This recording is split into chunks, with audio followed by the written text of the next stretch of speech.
History and Culture podcasts are a production of PCN, a nonprofit television network. Listeners like you make our programming possible. To learn more about PCN's mission and to support PCN with a donation, visit pcntv.com. This link and others can be found in our show notes. We appreciate your support. Welcome to PCN's History and Culture podcast. I'm Phil Beckman. This podcast series features interviews exploring Pennsylvania's rich history from the colonial era to industrialization, the Gettysburg Campaign to sports history, and from art to politics and more. Joining us today is Curt, the Senior Curator of History at the State Museum of Pennsylvania. In the late 1800s, Thaddeus Mortimer Fowler did a large number of panoramic bird's-eye views in Pennsylvania. Who was Fowler? T.M. Fowler, his full name is Thaddeus Mortimer Fowler, you're correct, was part of a very small but prolific fraternity of largely self-trained itinerant artists who made a living sketching what were called then, or still called today, town views. These are, you have to kind of put yourself back in the late 19th century to understand what that meant to have an artist create a town view. This is in an era when photography was still in its infancy and was used primarily for portraiture. So the way that a community would be rendered visually would be relying on the skills of an artist who would sketch their portrait, if you will. What made T.M. Fowler and his cohort of bird's eye view makers unique is that what they practiced was a form of view making that was a hybrid between what we would recognize today as a landscape painting and a map. It actually combined the two. And the way we describe these views to people today is to think of them as the 19th century equivalent of a Google map. What each of these views does is it renders a town and all of its buildings and all of its factories and its surrounding landscape as it would have been seen had a bird been flying overhead at 2,000 or 3,000 feet, which is why they're called often bird's eye views in addition to be calling town views. And it was an art form that was in its heyday in the decades after the Civil War and roughly up until World War I. It was the most popular form of rendering a visual representation of a town or city. Did Fowler have any training early on in his career? No, and like most bird's eye view makers, he did not have any formal training as an artist. His story is kind of interesting. He's born in Massachusetts. He enlists in the Civil War, so it gives you some sense of how old he was. He was a young man when he did so. And he actually, after being injured in the war, makes a living as a photographer, interestingly enough, doing tintypes of encampments of Union camps. And after the war, he apparently gets attuned to visual representation and decides to apprentice with a fellow named Albert Ruger, who is a bird's eye view maker based in Wisconsin. And he works for Ruger for a number of years. And this is often how people sort of get into the profession. They find a view maker who needs an assistant. So he signs on as an assistant to Albert Ruger, does some work there. And then in the late 18th, after a few years, and we've noted that his first actual view of a Pennsylvania town is 1872, he apparently decides to move from the Midwest to the East. And this is a very common practice among this, again, small fraternity of view makers because the country is growing and there are opportunities if you're in the right market to find a perfect match with a state or a region that has a lot of new towns and new communities are coming online and they want to have their portrait taken. And for some reason, Fowler senses an opportunity in Pennsylvania. He's wise to do so. Between 1870 and 1900, Pennsylvania finds its towns and cities booming. They're either villages that are turning overnight into boom towns, or they are towns that are created from scratch. Why? Because Pennsylvania is becoming a heavily industrialized state. Pennsylvania has been industrial for some time prior to the Civil War, but it's really after the Civil War, with the rise in what historians now call, of course, the Second Industrial Revolution, that you see mass scale production in industries like coal mining and steel making and glass making and lumber, and a number of other industries. And T.M. Fowler is there to sketch them, especially as they impact all of these regions in Pennsylvania. And what's really interesting about Fowler is he can busy himself in Pennsylvania. He does go to other states. Interestingly enough, he pauses to go to Texas to sketch some oil boom towns, but really he's got his plate full in Pennsylvania.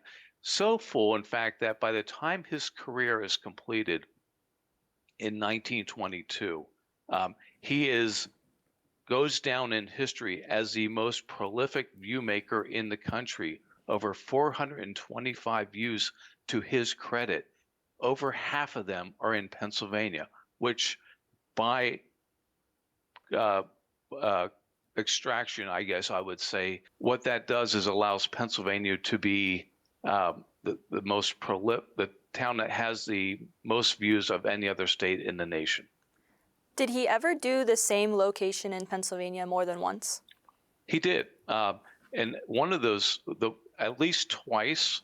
One that comes to mind is Allentown, which he did both in 1878, I believe, and then again in 1922, one of his last views.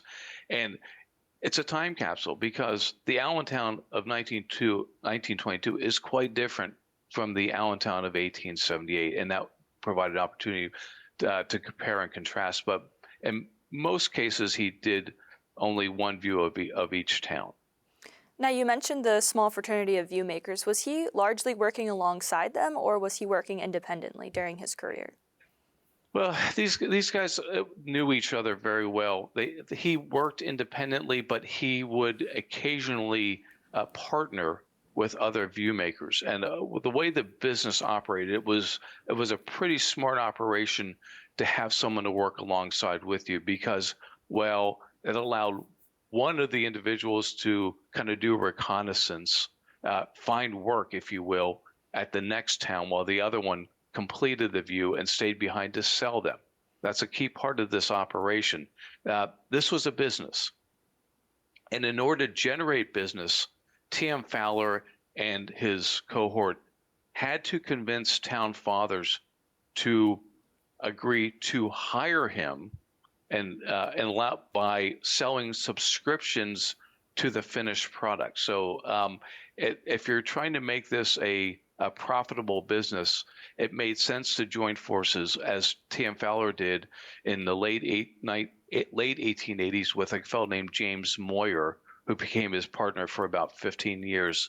And together, the two of them created about 70% of the views that Fowler would ultimately end up creating over the course of his career of Pennsylvania towns and cities. Now, before we get into the process of how he created these views, how does he determine where he's going to go in Pennsylvania to his next location? We think, and I say we because we have studied T.M. Fowler, but we relied heavily on the work of other scholars who've done a lot of research on town views. The most notable is a fellow named John Reps, who was a professor at Cornell University. He focused on history of urban planning, and in the 1970s, Reps took a very intense interest in town view making and did his damnedest, I will say, to come up with a catalog of all the known town views in the United States. And based on his work, we were able to reconstruct in at least one exhibit that we did back in 2017. It's also on exhibit now at the State Museum, how Fowler moved around Pennsylvania. He relied heavily on Pennsylvania's network of railroads.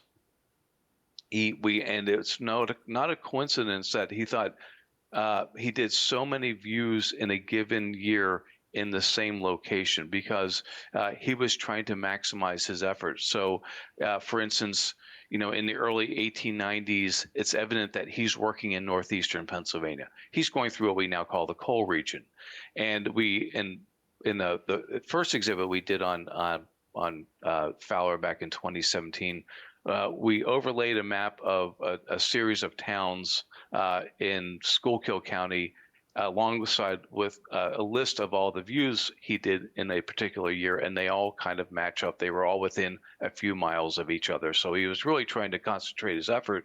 And Pennsylvania's, expanding industrial geography, which was very dense, even relative to other states, really allowed him to do that. What was the first step in his process for creating a view for a town in Pennsylvania? Well, the first thing we suspect he did, although he didn't include this in notes, and I should say, just as an aside, historians are always looking for source material. By and large, town view makers left nothing behind except the finished product.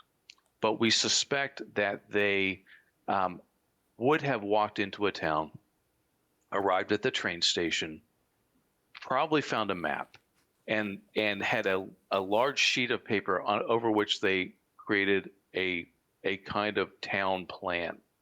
And that would be their working document. That was the first part. The second part was to then walk every single street in the community and sketch every building for building as they walked down each street, and Fowler would have put it in the sketchbook, and he would draw them in 2-point perspective to give them the appearance of depth, because he was trying to create a 3-dimensional map. That's really what he was aiming to do. And then what would happen is, after he created that sketch, that was part one. Part two, he then had to create the sketch again, but in miniature, so that it would fit on his map. And he did that over the course of what would have taken, we think, between 3 to 5 weeks of work, depending on the size and scale of the community. How accurately did his maps depict the architecture of the buildings? Well, again, according to John Reps, who did the deep dive on this back in the 1970s, incredibly accurately. And it's thought that it was down to panes of window glass in a given building. And we know that because John Reps, among others, went back to compare Fowler's renderings of communities with census records and building records, and sandboard insurance maps, which were also likewise highly detailed but not sketched as artworks, and found them to be incredibly accurate. I can imagine him sitting there, sketching these window panes on the houses with a large landscape. How did he get it so detailed if they were so small? It's a very good question. And Fowler himself said at the end of his life that this 50-year career, he spent a half-century sketching America's cities and towns, and Pennsylvania's in particular. It had become a kind of obsession, and he described his career when he purportedly, and this may be apocryphal, but it sounds consistent with what we know about Fowler, as an unadulterated joy, because again, the townsfolk were hungry for visual depictions of where they live. And imagine that world where you did not have satellite imagery, you did not have aerial photography. And if you lived in a town that did not have an elevation nearby, you would not have been able to understand what your town looked like beyond what you could see at ground level. And so what Fowler did is he created magic. He created this illusion of flight at what your town would look like, and it helped you understand where you fit in. It played an enormously important role, we think, in how people acculturated themselves to community and felt part of community. Admittedly, what Fowler created and other view makers were highly sanitized views of these communities. Again, they were being used primarily by the business community to advertise the town and its qualities to prospective investors, to prospective residents. So it's interesting that you might have a view, for instance, of a place that we know was a scarred landscape. For instance, the coal region. There's a wonderful view of one of the coal towns that shows coal mine operation and what are all were now called, or even then were called, calm banks. That's where coal waste was deposited. And if you see photographs of those, it's not pleasant. But when you see a Fowler view, it almost looks like a place you'd like to live because everything is orderly and everything is in its place. The other really interesting thing about these views is that despite the fact the focus was always on rendering the built environment, as we call it, the buildings and structures and the streetscapes, he and others would inject little touches of humanity. It could be a baseball game being played out at the local park. It could be a trolley car with a few people, waiting to catch the trolley car. It could be a horse and buggy. They were usually horse and buggies because he's working primarily during his most productive period between 1885 and 1905, which is, pre-automobile. So this is really an interest. These are incredible documents of towns and cities before the advent of the automobile really dramatically altered those landscapes. Do we know, how does he determine at what angle he's going to draw the towns at? We don't know that. We don't know. We know that bird's eye view, the convention is to draw it from an oblique angle above, but beyond that, it means it would be some kind of angle which would capture two sides of a building, part of the roof, but we don't know exactly how he determined what the orientation would be. But he had to be consistent. If the view was of the town looking from the southwest, he had to be consistent in how he drew each and every structure so it was lined up with that particular view. What were some of the challenges that Fowler faced in drawing these towns accurately?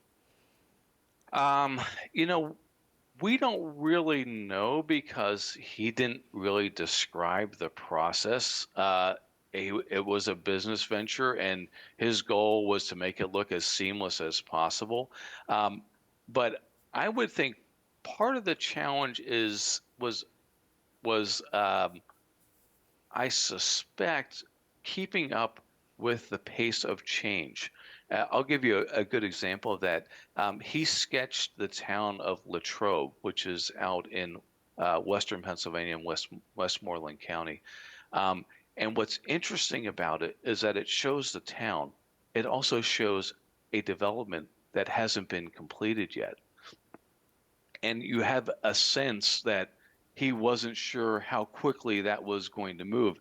And things did move very quickly. So he wasn't in the business of documenting change, but in the course of the 3 to 5 weeks he was setting up shop, there was no doubt a lot of towns that were undergoing changes to their physical geography as he was sketching it out, and that must have been a challenge, along with perhaps also ignoring some things.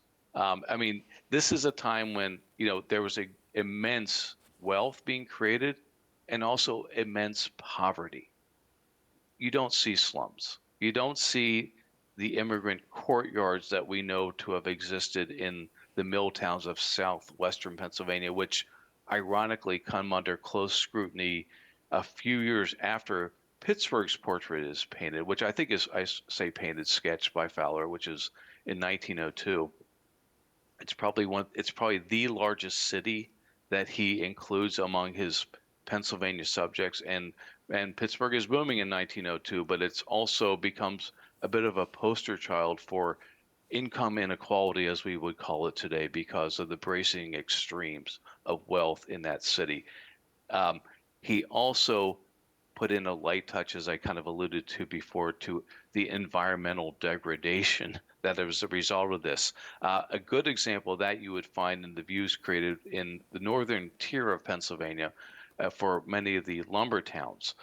If you compare Fowler's views of many of those places to photography, which is coming online at this time, you don't see in Fowler's view the denuded forests, the clear-cut forests that were part and parcel of lumbering and other related industries associated with lumbering, like tanneries, which were really fouled the streams and creeks. So he cleaned up a lot of what he was no doubt witnessing. Now, you mentioned that this is a business for Fowler, like this is his full-time job. How does he reproduce his bird's eye view perspectives? Yes, it's a great question, because what he ends up with as his final product is a single sketch. So this is where the process of reproduction comes in with bird's eye views. And what most bird's eye view makers were relying on during this period was lithography. And lithography was a form of printing that allowed one to take a sketch, duplicate it onto a plate using, it's a rather involved process, but ultimately they get it down fairly well, and apply it to a printer and to create any number of copies. A typical town view, depending on its size, would have been probably reproduced in groups of 200 or 500. So there could have been, depending on, for Pittsburgh, for instance, I'm certain Fowler ordered 500 copies of lithographic prints, as they would have called them. For other ones, they were smaller. But again, he was loath to do so without a buyer. So that's why part of the business practice was to sell subscriptions in advance, so they had the capital to pay for the lithography. The lithography itself was fascinating because it went to a lithographer's studio, and their specialized craftsmen took the raw sketches and refined them. So it's not only a matter of reproducing them, they also refined them. They sharpened the lines, they added shading, they might have filled out some details, so that what we see today is really the final lithographer's prints. Were there any prints that were done in color, or was it mainly just black and white? Mainly black and white, but there were some that were colorized. And I would have to say, if I had to put a percentage on it, probably less than 5% had any kind of color. And that was sort of toward the end of the period of bird's eye views, going into the 1910s, I would say, by and large. Would you say overall this was a very successful business at the time? Yeah, I mean, it certainly kept Fowler afloat, although, for him, I think bird's eye view making exemplified approach to a calling as much as it was a business. As I mentioned, that he described it as an unadulterated joy, but he clearly was working constantly. So I don't think he became wealthy, but he certainly loved his job. And I don't think he came to regard it as work. An interesting and fun fact is his career spanned 50 years. He literally died behind the plow. He was sketching his last view, what turned out to be his last view, and he fell off. He fell off a ladder, not certain what it was. He fell down and injured himself and never recovered. What technology emerges that ultimately renders bird's eye view making worthless, essentially? Yeah. It's interesting. It is a technology. It's also a change in taste, but I'll address a technology issue. And the big elephant in the room, by the time Fowler was working on his last sketch in 1922, would have been photography, and not just photography, but aerial photography, which emerges in the 1910s and really takes off, no pun intended, in the 1920s and 1930s, and that really ends the business, because there's no need to have an artist sketch individual buildings when a single snapshot from a real bird's eye view of 1,000 or 2,000 feet above can capture the entire landscape that an artist would have taken 5 to 6 weeks to compose. Now, Fowler is doing a lot of his work all across Pennsylvania. Does he have one home base where he stays, or where does he live? He does. Based on research, we identified that he had purchased a home for his family in Morrisville, which is in Bucks County, so just north of Philadelphia, and that becomes his home base, which is interesting because he does raise a family in the midst of all of this, but he's kind of like a rock band. He's on the road most of the time. So presumably, though, by working in Pennsylvania, he's able to go home, at least on weekends, one would presume, to visit his family. And if someone wants to see a map done of their town in Pennsylvania, how would they get to see that?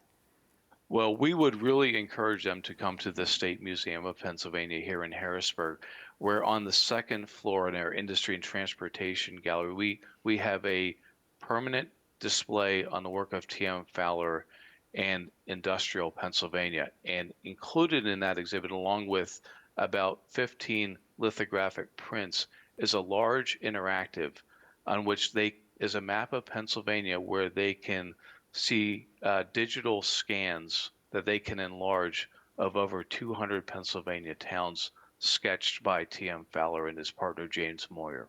Finally, for my last question, what can we learn about the landscape of Pennsylvania from looking at Fowler's maps today? That's a great question. These have no analog, as far as I'm aware, in any other kind of source material. You only get things out of bird's eye views that you can find in bird's eye views alone, and it's a primary source that rewards very close reading. So they have been used to document architectural styles. They've been used to document town planning. They have been used to document, however, also social history.